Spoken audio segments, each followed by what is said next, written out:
దేవునికి మహిమ కలుగునుగాక.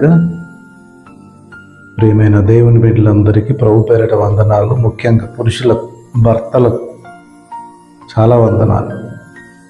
ఈరోజు ఒక విషయాన్ని మీకు చెప్పడానికి ఇష్టపడుతున్నాను.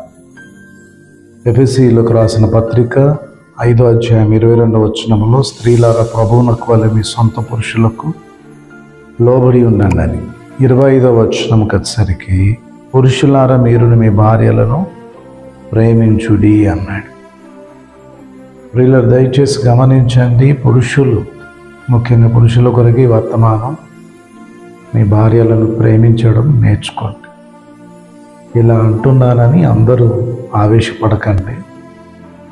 చాలామంది కుటుంబంలో భార్య యొక్క స్థానాన్ని అర్థం చేసుకోకుండా కాలు కింద అనగదొక్కడానికి, బానిసగా చూడడానికి మరి మూర్ఖత్వముతో పనిచేస్తున్నారు. ఆమె వండి పెట్టచ్చు, సమయానికి అందించవచ్చు, అన్ని పరిచర్యలు చేయొచ్చు, బట్టలు ఉతకచ్చు, సకల విధములైనటువంటి విషయాలన్నిట్లో పరిచర్యలు తోడుండొచ్చు, అన్నీ చేయొచ్చు. కానీ భార్యకు సహకరించే విషయానికి వచ్చేసరికి చాలామంది మేము మహారాజులం అన్నట్టుగా ఫీల్ అవుతారు. ఒక మాటలు చెప్పాలంటే బుద్ధి లేని మనుషులు అన్నమాట, జ్ఞానం లేని మనుషులు.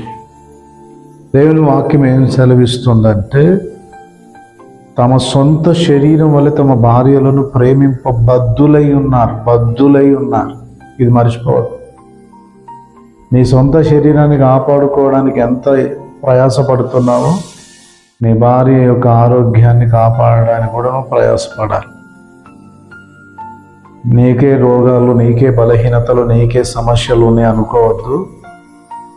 మీ భార్యకున్న సమస్యల్లో కూడా ఆమె కూడా మనిషే, ఆమె కూడా శరీరం ఉంది, ఆమె బలహీనమైన గతం. ఈ విషయాన్ని బైబిల్ చెప్పింది. దీన్ని గుర్తించి, నీకు శరీరంలో బలహీనతలు ఉంటే ఎంత బాధను అనుభవిస్తావు, తన శరీరంలో కూడా బలహీనతలు ఉన్నప్పుడు అంతకంటే ఎక్కువగా బాధను అనుభవిస్తుంది. అయినా నీ కొరకు అన్నీ చేసి పెడుతుంది, పిల్లల కొరకు అన్నీ చేసి పెడుతుంది, సకలము చేసుకుంటుంది. అయినా అర్థం చేసుకోకుండా కొంచెము కూడా సహకరించేటువంటి మనసు లేకపోతే నీవు శిరస్సు అని పిలువబడడానికి యోగ్యుడివి కాదు. కనుక ఈ విషయాన్ని గమనించండి. యేసుక్రీస్తు ప్రభు సంఘాన్ని ప్రేమించినప్పుడు తన్ను తాను అప్పగించుకున్నాడు, ప్రాణం పెట్టునంతగా ప్రేమించాడు. ఈరోజు నీ భార్య విషయంలో మీరు విశ్వాసఘాతకులుగా ఉండొద్దు.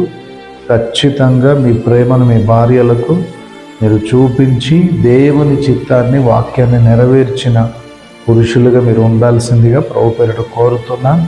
ఒకవేళ నీవు ఇది కనుక చేయకపోతే నువ్వు వాక్యానికి విరుద్ధంగా నడుచుకుంటున్నటువంటి వ్యక్తివి. దేవుడు తప్పకుండా బలహీనురాలైనటువంటి నీ భార్య విషయంలో నేను తీర్పులోని తీసుకొని వస్తాడు. నువ్వు మీ భార్యల విషయంలో, నీ యొక్క పెళ్లి నాడు దేవుడు నీకు ఇచ్చినటువంటి నీ భార్య గురించి తోటిది, ఆమె సహాయకురాలని చెప్పబడింది. ఆమె నీ జీవితం అనే కృపావరములు, ఆమె నీతో పాటు పాలిభాగస్తురాలు, ఆమెకు సమాన హక్కులు ఉన్నాయి. ఆమె నీకు సహకారి, దేవుని చిత్తం చేయడంలో సహకారి ఉంటుంది. కనుక ఆమెను ఖచ్చితంగా నువ్వు ప్రేమించి సహకరించి ప్రభు ఈ మాటల ద్వారా మిమ్మల్ని హెచ్చరిస్తుండగా మారు మనసు పొందండి.